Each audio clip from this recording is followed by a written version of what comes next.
Hello friends, आज का हमारा टॉपिक है increment and decrement operators in C. तो increment and decrement operator special unary operator है, मतलब ये सिंगल ऑपरेंड्स के साथ वर्क करते हैं, जिसका यूज होता है टू इंक्रीज और decrease value of variable by one. तो इंक्रीमेंट ऑपरेटर का सिंबल है प्लस प्लस, जिसका यूज होता है to increase the value of variable by one. और डिक्रीमेंट ऑपरेटर का सिंबल है माइनस माइनस, जिसका यूज होता है to decrease value of variable by one. तो चलिए समझते हैं types of increment and decrement operator. तो इंक्रीमेंट ऑपरेटर को आप या तो प्री इंक्रीमेंट के फॉर्म में यूज कर सकते हो या तो पोस्ट इंक्रीमेंट फॉर्म में यूज कर सकते हो। अब प्री इंक्रीमेंट का मतलब क्या है कि आप ऑपरेटर को पहले लिखोगे, उसके बाद ऑपरेंड्स को लिखा जाएगा।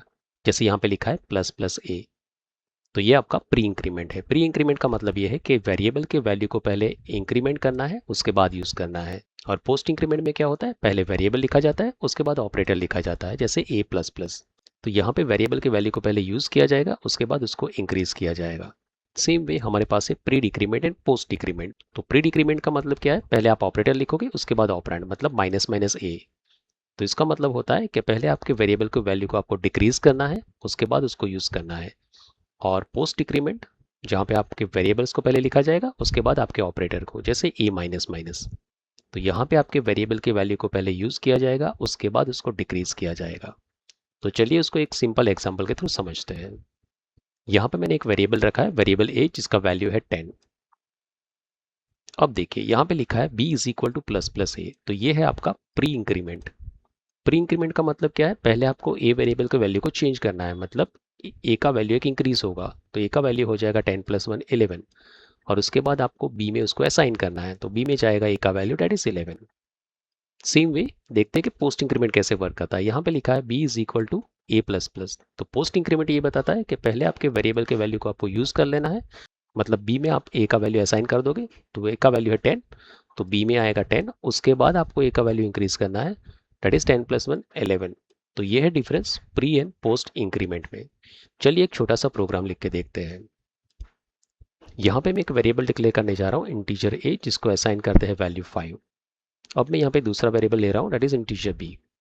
प्रिंट कर लेते हैं ए वेरिएबल के वैल्यू को, slash n a is equal to percentage d. उसके बाद सबसे पहले हम लोग यहाँ पे प्री इंक्रीमेंट देखते हैं, that is b is equal to plus plus a. और उसके बाद मुझे प्रिंट करना है ए वेरिएबल और बी वेरिएबल के वैल्यूज को। उसको करते हैं कॉपी और यहाँ पे करते हैं पेस्ट। तो पहले ए वेरिएबल को प्रिंट करेंगे, उसके बाद बी वेरिएबल को प्रिंट करते हैं। चलिए इसको रन करके देख लेते हैं। तो देखिए ए वेरिएबल का वैल्यू 5 था, हमने लिखा है b is equal to plus plus a, मतलब पहले a के वैल्यू को इंक्रीज करना है, तो a का वैल्यू 5 प्लस 1 हो जाएगा 6, तो a आ रहा है 6। उसके बाद b में असाइन होगा, b में आ जाएगा 6। चलिए अब पोस्ट इंक्रीमेंट को यूज करके देखते हैं। यहाँ पे कर देते हैं instead of plus plus A plus plus, तो ये हो गया आपका पोस्ट इंक्रीमेंट। इसको रन करके देखते हैं। a का वैल्यू आपका 5 आ रहा है, उसके बाद आपने लिखा है b is equal to a plus plus, मतलब पहले a के वैल्यू को b में असाइन करना है, तो b में आपका चला गया 5। उसके बाद आपको a को इंक्रीज करना है, दैट इज 5 प्लस 1 6, तो ये हो गया आपका पोस्ट इंक्रीमेंट। चलिए अब कुछ चेंज करके देखते हैं। तो ये लाइन को मैं कमेंट करने जा रहा हूँ और एक प्रिंटफ स्टेटमेंट को ऐड करते हैं। प्रिंटफ यहाँ पे मैं लिखने जा रहा हूँ slash n percentage d space percentage d, यहाँ पे लिखेंगे ए प्लस प्लस कमा ए प्लस प्लस। तो देखिए मैंने एक ऐसा प्रिंटफ स्टेटमेंट लिखा है जिसमें हमने 2 बार पोस्ट इंक्रीमेंट को यूज किया है। एज पर पोस्ट इंक्रीमेंट क्या होना चाहिए, ए वेरिएबल का वैल्यू 5 है, तो सबसे पहले यहाँ पे 5 प्रिंट होना चाहिए, उसके बाद वो इंक्रीज होगा, मतलब ये स्टेटमेंट में ए का वैल्यू 6 होगा, तो आफ्टर डेट 6 प्रिंट होना चाहिए, और उसके बाद ए का वैल्यू एक इंक्रीज हो जाएगा। तो चलिए रन करके देखते हैं। तो हमारा आउटपुट आ रहा है 6 5। तो चलिए अब समझते हैं कि ये आउटपुट 6 5 कैसे आ रहा है। तो देखिए ये था हमारा कोड, जिसमें एक इंटीजर वेरिएबल था जिसका वैल्यू 5 था। प्रिंटफ स्टेटमेंट में आपने 2 बार पोस्ट इंक्रीमेंट लिखा है और आउटपुट हमारा आ रहा था 6 5। अब इसके पॉसिबल आउटपुट है 5 6 भी आ सकता है, 6 5 भी आ सकता है, या फिर कुछ दूसरा भी आउटपुट आपको मिल सकता है। तो समझते हैं कि ऐसा क्यों होता है। तो यहाँ पे आपने प्रिंटफ स्टेटमेंट के अंदर मल्टीपल एक्सप्रेशंस लिखे हैं, आपने 2 बार लिखा है ए प्लस प्लस। अब कंपाइलर जो है उसको फिक्स ऑर्डर बताया नहीं गया है कि उसको कौन से एक्सप्रेशन को पहले इवेल्युएट करना है। तो आपके कंपाइलर के पास 2 ऑप्शन रहेंगे।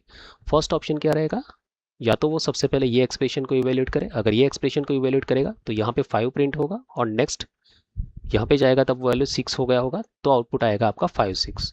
सेकेंड केस ये हो सकता था कि ये सबसे पहले ये एक्सप्रेशन को इवेल्युएट करे, अगर ये एक्सप्रेशन को पहले इवेल्युएट करेगा तो यहाँ पे वैल्यू 5 रहेगा, उसके बाद इंक्रीज होगा और 6 यहाँ पे प्रिंट होगा, तो एट दैट टाइम आपका आउटपुट आएगा 6 5। तो हमारा जो कंपाइलर है उसने सेकेंड वाला ऑप्शन यूज़ किया है।